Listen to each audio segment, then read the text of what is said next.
What up, what up? Hello. Happy Monday, y'all. Let's let Instagram get on.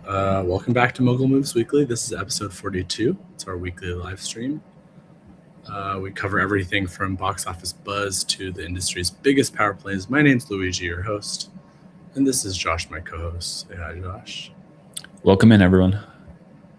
Let's get after it. So, big story of the weekend, Michael. Yes, Michael. We've been talking about numbers a little bit. I don't know. I feel like this has been a consistent theme throughout 2026 so far, but I think the first numbers we saw were like 70 million. The last solid number I saw last Thursday night was 82 million, and it did 97 million over the weekend. So to overperform, forecasting is just getting so good. So to overperform by 15 million, or what would that be, 20% or something Right, like that, is just is crazy. So obviously there was a lot of hype out there for the movie. I'm curious what the demographic looked like for Michael. I know my mom was talking to her coworkers, and a lot of her coworkers really wanted to go see it. So there's probably a hidden demographic that wasn't on social as much, and maybe weren't getting tapped into for the forecasting that we're going to go see it. Like maybe kind of like an older group, older audience that kind of grew up with Michael more. But yeah, nice to see whether or not Michael is your kind of movie. It's continued to be a great year for box office. So nice to see that performing. Yeah, I'm excited to watch it. I was unsure. I was going to give it a weekend to just see what people say about it, because I do, revere Michael so much. And so I think it's really smart of them too, in this kind of climate, to not focus on any of the sort of, tricky, sticky stuff, and really just focus on kind of the earlier life and his stardom and rise to fame. I thought that was really smart. Yeah, for sure. 7.7 on IMDb, A- cinema score. I didn't see the Rotten Tomatoes, but yeah, it's doing worse on Rotten Tomatoes for some reason. That's very strange. Yeah, interesting. 38% on Rotten Tomatoes compared to a high 7s on IMDb is crazy, but a 97% popcorn meter. That's pretty wild. Yeah, it's pretty great. Shout out to Marky and Nathan in the chat. Thanks for your support. We appreciate it. Yo. Okay. Yeah, other Anything new else? releases. I mean, Michael's the biggest story by far. Every other new release was super quiet in comparison. Of the ones we were talking about, Over Your Dead Body, the one at the end here with Jason Segel, did 1.4 million. American Youngboy, which is NBA Youngboy, apparently had a tour music video that I didn't know about. That did 1.1 million.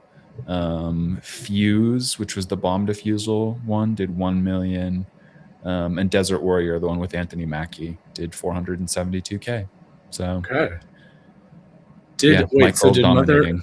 Did Mother Mary premiere? Mother Mary, I think it went wide last weekend. Oh, it did. Okay. I thought it technically. Well, yeah, it did go wide this weekend. You're right. Okay. And it did 1.2 million. So kind of, it's in the 9 spot. Okay. Dang. Yeah. All right. Well, guys, go see Michael if you are going to go see it. Shout out in the chat. Crazy to me that the holdovers for this weekend are still Mario and still Project Hail Mary. I mean, yeah, it's been feels like 2 months now. Yeah, probably hasn't been that long, but both of them still holding over well. Mario down 42% weekend over weekend, doing 21.2 million, which is still a crazy number. Dang. And Project Hail Mary down 36-ish%, did 32.2 million. So yeah, great runs for those. March and April can be kind of quiet for blockbusters, but they're really holding it down. And we already talked about this week's movie, Michael. Okay. So that being said, what are our pick holds and drops for Mogul? Could your pick be anything but Devil Wears Prada 2 this week? No, it can't be. It has to be only that for me. I'm trying to think if there's any. My usual release schedule website's not pulling up, but I'm trying to think if there's any like quieter drops coming this weekend that we may have forgotten about. Let's see. Devil Wears Prada. Hokum. It's coming out. I've been seeing a lot of conversations around Hokum online, so I do feel like it's going to do well. It's neon. It will probably overperform. Also, Animal Farm, the animated movie from Angel Studios. Yeah. I think we talked about this a bit in December. They also released David. I'm pretty sure that was Angel. Yeah. And that movie did pretty well. So I think Animal Farm and Hokum both have the potential to overperform a little bit. So potentially good pickups there, but definitely make sure you have Devil Wears Prada in the roster. Yeah. And after that, at your own discretion. Deepwater as well. Can't remember who the lead is in that, but that should do okay. Yeah. And I would definitely hold on to Michael for a while. I feel like that one's going to have a long tail. And Project Hail Mary and Mario, I think it's still going to go strong. Yeah, it's hard to justify dropping any of those, but I mean, it's not really like drop season at the moment. I feel like we're kind of in like a transitionary period. A lot of picks coming up, a lot of holds coming up. So keep an eye out for the next month. There's a lot of big movies coming this month. Devil Wears Prada, Mortal Kombat. Yes. Mandalorian and Grogu, Backrooms at the end of the month, and then we're into the summer. Scary Movie 6. Yes. Etc. So yeah, so summer's definitely upon us. Truly it is. Okay, let's move on. So our trending topics. The first trending topic, to the internet's surprise, Harry Styles and Zoe Kravitz got engaged. I don't have a ton of information on it. It sounds like I said, it's like pretty surprising, I think. It was not on anyone's bingo card, but that's the headline. They got engaged. And I don't know if to me, I'm like, they haven't actually made like an official statement, so no one can actually say if it's true, but Zoe Kravitz was spotted wearing an engagement ring. So they think that it's pretty serious and true. I mean, they've been seen together all over New York.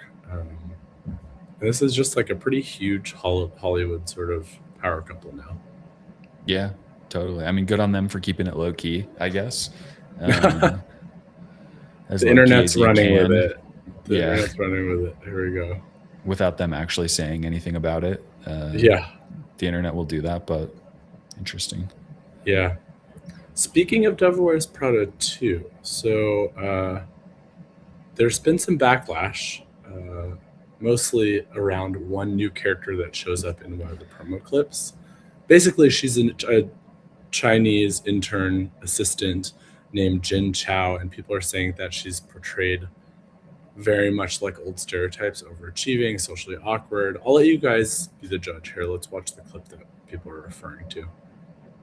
Are you Andy? Yes. Hi, I'm Jin Chao. I'm your new assistant. Cool, I was wondering about that. Nice to meet you. I was an intern this morning, but when a desk opens up, the interns get a chance to interview. And guess what? Nobody wanted to work in your department because it's not actual fashion. So I just got it. Isn't that cool? Very. You don't want me. I didn't say that. If you don't want me, you can interview someone else. That's totally fine. I did go to Yale, 3.86 GPA, lead soprano of the Whiff and Poops, and my ACT score was 36 on the very first try, but... No, you seem great. I'm happy to have you. Great. Okay, great. Okay. Oops. So, I mean, people are saying, viewers and people on Twitter are saying that Jin Chao sounds uncomfortably close to that kind of like fake mocking names that were used as racist jokes. So that's where a lot of this outrage is coming from. Obviously, like the stereotypes are there. And if you what I find interesting is if you watch Devil Wears Prada, the first one, there's a lot of like really problematic like language in it. But people obviously just like chalk that up to the time that it was released, and so people have forgiven sort of lots of like talk about weight and like all of that. etc. Yeah. So, I mean, the outrage, unfortunately, is not just like the U.S., which I would just write off as like people being maybe a Too little online. too woke. Yeah, too online, too woke, etc. It's also like spreading across all of Asia. So like China, people in Korea and Japan are like all calling for boycotts. So Interesting. Well, yeah, what do you think? I fall somewhere in the middle. I'm like, I see what they were trying to do here. I just think it's like a lazy. I'm not mad about it, but it's like more of a lazy way to like get the point across. Like we could have figured out a better way to do this. And I would also like, I would forgive it if it was hilarious. Do you know what I mean? Yeah. Like if it was like really done in a intelligent, hilarious way, and the writing was good. But like from what we just saw, I'm like, that just feels lazy. Do you think it would be less on the nose if the name was just different? Maybe. I don't know. The name doesn't bug me per se, but like it's more so like, did we have to do that? Like, come on, guys. Like you can do better than this. What Yeah, made I mean, the first one great was the writing, right? So Yeah, I was gonna lean say. into that. At the very least, it's just lazy writing.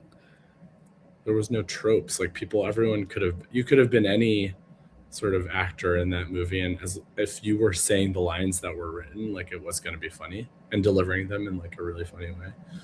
But anyway, so let's keep an eye on that because I do feel like Devil Wears Prada did a big global press tour, and a lot of it, there was a good chunk of it that was in Asia. So I'm just curious to see what ends up happening. First the Sydney Sweeney controversy, now this. Love it. I love a juicy controversy. All right, next up, quick wholesome. We'll move to a more wholesome update. Al Pacino just turned 86, and he apparently still has more energy than most of us. Here's a video from his birthday. Fun fact, when I was in LA, like, I don't know, a couple of years ago for MoviePass, I was at Sunset Tower, and guess who was on the table next to us? Al Pacino. You saw him?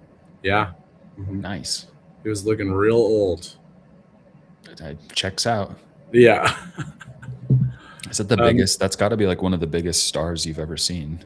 Although you live in New York, so for sure. Yeah, and that's true. Pacino is an all-time Pacino. legend. No, totally. Anyway, I think looks like he had a really nice birthday. Happy birthday, Al. Shout out. Next, if you're watching, if you're watching, Al Pacino, famously a huge watcher of the stream. Love it. All right, moving on. So, guys, no one told me this, but Jackass is going to release another movie, and this is apparently the last. So here's the trailer for Jackass Best and Last. Just came out today. Reminder, the stunts in this movie were performed by professionals. Hi, I'm Wee Man. I'm Bam Margera. I'm Preston Lacey. I'm Chris Pontius. So for your safety and the protection Oh my God, Wee Man. I forgot about that person. Go ahead. around you, I'm Vivi England. I'm Danger Aaron. I'm Steve. I'm Ryan Dunn. do not attempt any of the stunts you have just seen. Hello, I'm Johnny Knoxville. Hello, I'm Johnny Knoxville. Hello, I'm Johnny Knoxville. Welcome to Jackass. Welcome to the first day of our last film. What are you feeling? I'm sad. Does it make you sad, Chris? No, I'm not in touch with my emotions. I would like to introduce you to our new cast member, Larry. Nice to meet you all. Big fans. Oh my gosh, he got you. Give me a bucket of water so I can throw it on Larry.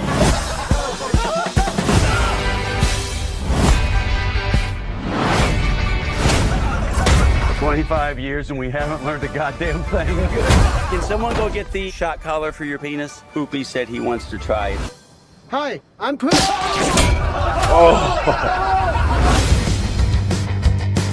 You're taking it to a whole other level.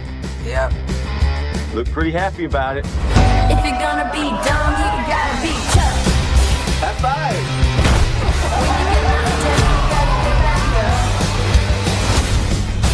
This is the escape room from hell. Start the game.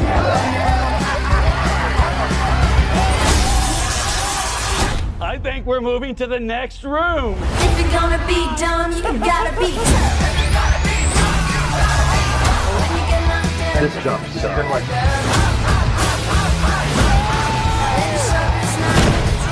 You got it in the stomach pretty good. if you're gonna be dumb, you gotta be tough.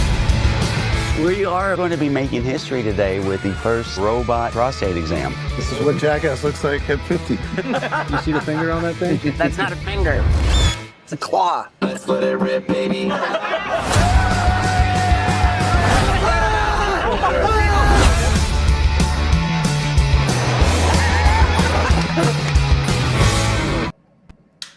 Yeah, so there's that. I mean, looks like they're just as sort of stupid and painful and chaotic as they ever have been. But in a weird way, it's like wholesome because Yeah. it's like nostalgically wholesome and they're not like hurting anyone, you know? Like we're so used to, I feel like now the world's just like such a shit show that like this used to be like crazy and out of the box, and now this is just like kind of good old fashioned fun.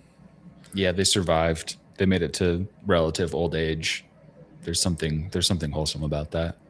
I don't remember the last one. I'm sure I saw it. I feel like I don't know. The formula is consistent enough that I'm sure the usual audience will show up. Totally. I mean, it's 25 years ago was the first movie, which is crazy to see. And they've obviously aged, but like they're still up to their old antics. I love it. Anyway, that's all I got for today. For those of you who haven't yet, check out mogulgame.moviepass.com. If you're wanting to play, it's free to play right now. There's a 100K prize pool, and you can still get in there and make your team before the second season starts. Until Thursday, we'll see ya.